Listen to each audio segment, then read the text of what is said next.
Et demain, les amateurs de musique brésilienne seront comblés puisque l'émission version longue sera consacrée au concert de Teresa Cristina.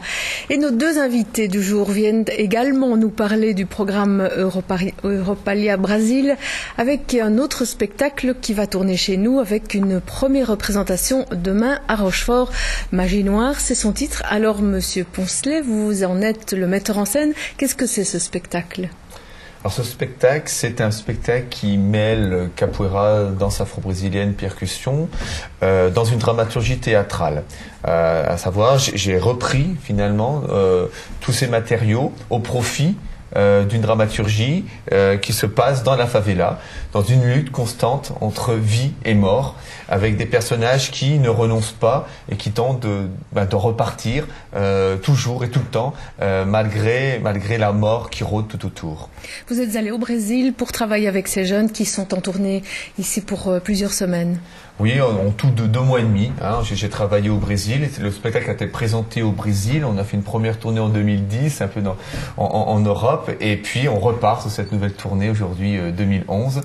2 mois de tournée, une quarantaine de représentations. Ce n'est pas uniquement un spectacle de danse et de rythme, il y a du fond, ça raconte quelque chose, c'est le vécu de tous ces jeunes des favelas. Je suis parti en improvisation d'ailleurs, le spectacle c'est la vie dans la favela, les comédiens sont des jeunes artistes des favelas.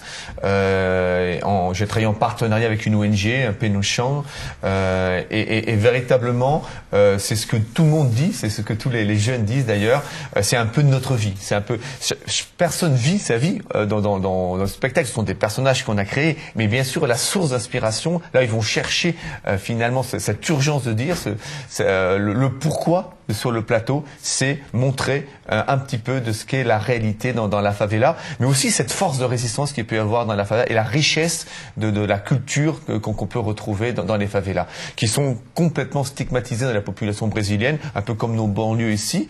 Et bien sûr, il y a des difficultés, bien sûr, il y a de la violence, mais en même temps, il y a une force de vie qui fait que, encore une fois, on redresse toujours la tête. Très bien, c'est un spectacle qui va tourner en Belgique, essentiellement en province de Namur, aussi au Luxembourg et en France. Vous terminerez à Paris au mois de décembre. Oui, on a une dizaine de représentations à la Cartoucherie à Paris, après cette belle tournée d'une quarantaine de représentations, comme j'ai pu le dire. Et puis des très belles rencontres, parce qu'il y a le spectacle, encore une fois, qui est fort, qui ébranle, qui c'est un véritable coup de poing, les gens en sortent transformés. On a repris cette tournée en 2011, suite à la tournée 2010, avec des stades archi-combles. Littéralement, le public qui en ressort, c'est comme, ça laisse une marque indélébile, si je puis dire. 1 an après, les gens me reparlent encore de ce spectacle qu'ils ont pu voir. Oui, ça marque, ça touche, on est ému, on est bousculé et on est saisi par cette énergie époustouflante qu'il y a sur le plateau. Alors Bruno Esbois, vous coordonnez la tournée ici en province de Namur. Le premier rendez-vous, c'est demain à Rochefort. Il y a aussi à Beaurain, pas la semaine prochaine, mais dans 10 jours. Et puis à la Salle Bayard le 29 octobre. Alors, autour de ces spectacles en province de Namur, il y a des animations. Oui, donc en tout cas en parlant de Dinan, il y aura la possibilité de s'inscrire à des ateliers qui seront animés par les jeunes comédiens. Et donc l'après-midi du 29 octobre au Centre culturel, vous pourrez vous initier aux danses afro-brésiliennes et également à la capoeira. Et alors vous avez dit aussi qu'à Floref, il y avait un séminaire sur le vécu dans les favelas, je crois. Voilà, donc le mardi 25 octobre au Centre culturel de Floref, pour ceux que ça intéresse, ce sera une après-midi de réflexion autour de l'expérience menée par Pénochan et Laurent Poncelet, et donc toute la philosophie qui sous-tend leur travail, et ce sera mis en perspective avec d'autres expériences de travail avec les jeunes dans la rue ici en Belgique.